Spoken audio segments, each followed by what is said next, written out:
राजस्थान में लगातार एसओजी भर्ती घोटालों को लेकर चौंकाने वाले खुलासे कर रही है। हर रोज कोई ना कोई खबर देखने को मिल रही है जिसमें कोई ना कोई आरोपी गिरफ्तार हो रहा है।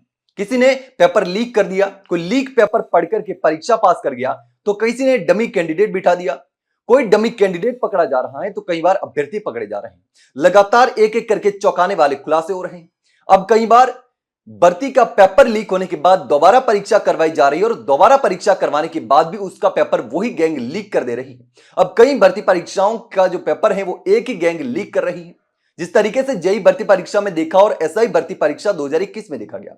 लेकिन अब 2021 की जो पटवारी भर्ती परीक्षा थी उसमें भी इस तरीके के फर्जीवाड़े देखने को मिल रहे हैं।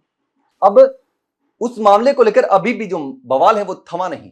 अब 2021 की जो पटवारी भर्ती परीक्षा थी उसमें एसओजी ने एक बार फिर से दो लोगों को गिरफ्तार किया है। एक जो कि डमी अभ्यर्थी है, डमी बिठाकर परीक्षा पास करवाने वाला, तो दो लोगों को एसओजी ने गिरफ्तार किया है। अभ्यर्थियों को भी गिरफ्तार किया और एक और व्यक्ति को गिरफ्तार किया है।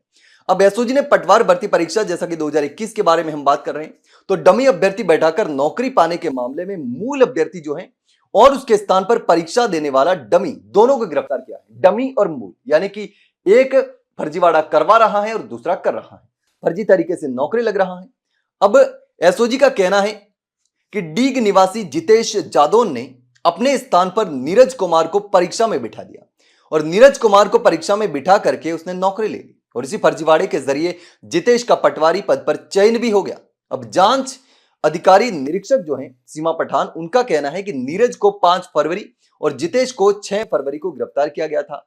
अब दोनों को अदालत में पेश भी करने पर 9 फरवरी तक पुलिस रिमांड मिला है, यानी कि 9 फरवरी तक इनका पुलिस रिमांड रहने वाला है। उसके बाद और भी चौंकाने वाले खुलासे हो रहे हैं। हो सकता है कि इस डमी कैंडिडेट ने और भी लोगों की जगह परीक्षा दी हो, दूसरी भर्तियों में भी परीक्षा दी हो और पैसे लिए हो, क्योंकि 10 से 20 लाख रुपए तक लेकर के इसी तरीके के फर्जीवाड़े किए जाते हैं। तमाम भर्तियों में हमने देखे हैं। तो इसी आधार पर लगातार जो 9 फरवरी तक है वो पुलिस रिमांड भी मिली है।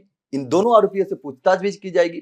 अब आरोपी गितेश एसडीएम कार्यालय सीकरी डीग में पदस्थ था, वहां पर लगा हुआ था और वो निलंबित है, निलंबित किया जा चुका है। अब एसओजी को अंदेशा है कि दोनों आरोपी और भी कई परीक्षाओं में संलिप्त हो रहे होंगे। यानी कि जैसा कि आपको पता है कि कोई जब आरोपी होता है, फर्जीवाड़ा करता है, तो वो एक भर्ती परीक्षा तक सीमित नहीं रहता। वो लालच लगातार बढ़ती जाती है और वो एक एक करके दूसरी भर्ती परीक्षाओं में भी इसी तरीके से घोटाला करने की कोशिश करता है और वो कई परीक्षाओं में इस तरीके के फर्जीवाड़े कर जाता है। तो एसओजी इसकी जांच भी कर रही है और आरोपियों से पटवार भर्ती परीक्षा में डमी कैंडिडेट बिठाने वाले लोगों के संबंध में और भी पूछताछ करेगी कि क्या और भी लोगों के लिए परीक्षा दी है इसने, क्या और भी लोग इसमें फर्जीवाड़े में शामिल हैं, या कोई ऐसी गैंग है जो डमी कैंडिडेट बिठा करके परीक्षा पास करवा रही थी पटवारी भर्ती 2021 में। लेकिन अब देखना होगा कि इस भर्ती को लेकर भी कोई खुलासा होता है या नहीं होता है। लेकिन इस पूरे मामले पर आप क्या सोचते हैं, कमेंट सेक्शन में कमेंट करके जरूर बताना। वहीं अगर जानकारी अच्छी लगी हो तो वीडियो को लाइक और शेयर जरूर करें और चैनल को सब्सक्राइब करना ना भूलें। फिलहाल के लिए इतना ही, जल्द मिलते हैं एक नई जानकारी के साथ। तब तक के लिए नमस्कार।